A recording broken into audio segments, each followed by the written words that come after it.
السلام علیکم ورحمۃ اللہ وبرکاتہ۔ بسم اللہ الرحمن الرحیم۔ خیرکم من تعلم القرآن وعلمہ۔ تم میں سے بہترین شخص وہ ہے جو قرآن سیکھتا ہے اور سکھاتا ہے، جو قرآن پڑھتا ہے اور پڑھاتا ہے۔ معزز ناظرین، آج ہم نورانی قاعدے کا دوسرا سبق پڑھیں گے، تو آئیے ہم اپنا سبق شروع کرتے ہیں۔ اعوذ باللہ من الشیطان الرجیم، بسم اللہ الرحمن الرحیم۔ قاف، عین، فا، ضا، ذال، لام، ضاد، نون،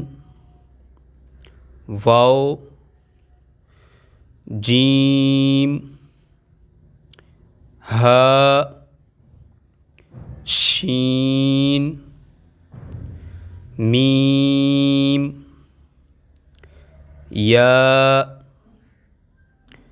با، صاد، عین، را، سین، کاف،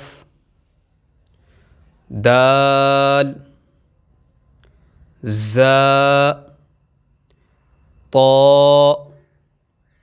حمزہ، حا، الف، خا، با، ثا، تا۔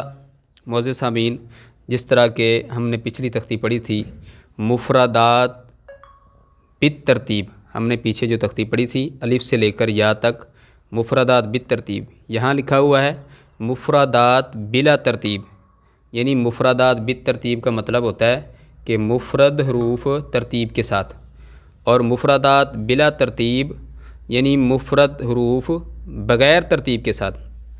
یہاں ہماری ہدایات لکھی ہوئی ہیں، اسی طرح بچے کو پڑھنا چاہیے۔ پہلے الف سے لے کر پچھلی تختی جو ہم نے پڑھی ہے پہلے اس کو اچھی طرح سے یاد کرنا ہے، پہلے سیدھے ہاتھ پڑھنا ہے، پھر اسی کو بیک پڑھنا ہے، پھر نیچے پڑھنا ہے، پھر اسی تختی کو اوپر کی طرف پڑھنا ہے۔ بچے کو اچھی طرح سے یاد کرائیں۔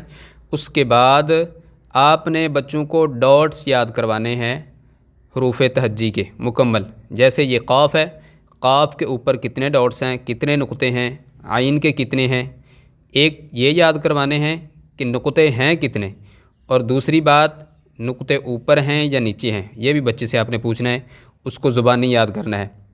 پہلی بار آپ نے بچوں کو اچھی طرح سے یاد کروانا ہے، بچے اچھی طرح سے یاد کریں سیدھی تختی الف سے لے کر یا تک۔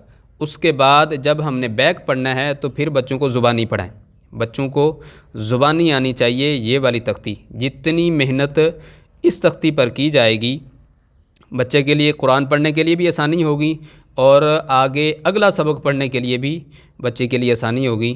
تو یہاں پر بچوں کے مخارج سیٹ کرائیں، ہر الفاظ کی، ہر حرف کی جو پہچان ہے وہ یہیں سے کرائی جائے۔ بچوں کو یاد ہونا چاہیے ہم نے قاف پڑھا تھا اس کی شکل یہ تھی، ہم نے عین پڑھا تھا اس کی شکل یہ تھی، ہم نے فا پڑھا تھا اس کی شکل یہ تھی۔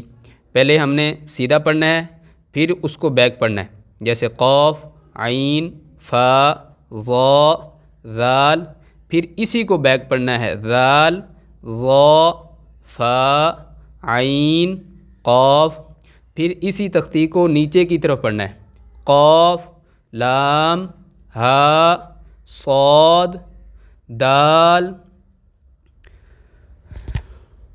الف۔ یہ آپ نے بچوں کو یاد کروانا ہے اسی طرح، پھر اسی کو اوپر کی طرف یوں بچے یاد کریں گے، اس کو بار بار پڑھیں گے، بچے کے جو مخارج ہیں وہ بھی سیٹ ہو جائیں گے، اور بچوں کو تختی کی پہچان بھی ہو جائے گی کہ کون سا حرف کس شکل کا ہے۔ اس طرح ہم ایک بار پڑھا دیتے ہیں، پھر بچوں کو یاد نہیں رہتا، آگے جا کے ان کو شکل کوئی پہچان نہیں ہوتی، وہ سوچتا رہتا ہے کہ یہ لفظ پتہ نہیں کون سا ہے۔ اس لیے بچوں کو چاہیے اچھی طرح سے پڑھیں، اچھی طرح سے یاد کریں۔ ایک بار میں پھر دہرا دیتا ہوں اور بچے میرے پیچھے پیچھے پڑھیں گے۔ قاف، عین، فا، ظا، ذال،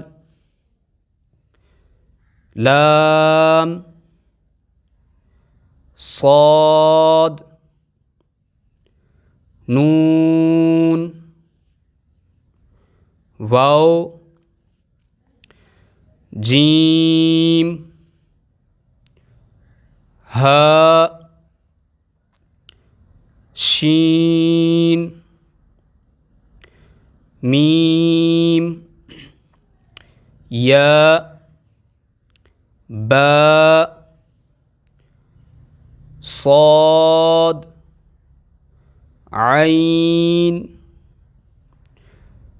را، سین، کاف، دال، زا، طا، حمزہ، حا، الف، خا، با، ثا، تا۔ معزز سامعین، ایک بار پچھلے تختی پہ میں نے بتائی تھی اور اب پھر بتا رہا ہوں، یہ اس تختی کو دھیان سے دیکھ لیں اور یہ اوپر ہدایات پڑھ لیں۔ جس طرح سابقہ تختی کو اچھی طرح سے پڑھائیں، جب وہ یاد ہو جائے تو اس کو پھر سے شروع کرائیں، یعنی کہ الف با تا سا جو ہم نے پیچھے پڑھا تھا اس کو پھر دوبارہ شروع کرائیں، ایک بار، دو بار، تین بار، جتنی بار پڑھائیں گے اتنا بچے کا فائدہ ہوگا۔ اس کا طریقہ یہ اختیار کریں کہ بچے کو پہلے دائیں طرف سے، پھر بائیں طرف سے، پھر اوپر سے، پھر نیچے سے پڑھائیں۔ یہ طریقہ کار ہے بچوں کی الف با تا سا سیٹ کرنے کا، اور بچوں کو یہ بھی یاد ہونا چاہیے یہ حروف کتنے ہیں اور کون کون سے ہیں، یعنی کہ الف با تا سا کو کیا کہا جاتا ہے۔ الف با تا، الف سے لے کر یا تک حروف کو حروف تہجی کہتے ہیں اور ان کی کل تعداد 29 ہے، 29۔ یہ بچوں کو اچھی طرح سے یاد کرائیں۔ جزاک اللہ خیرہ، والسلام علیکم۔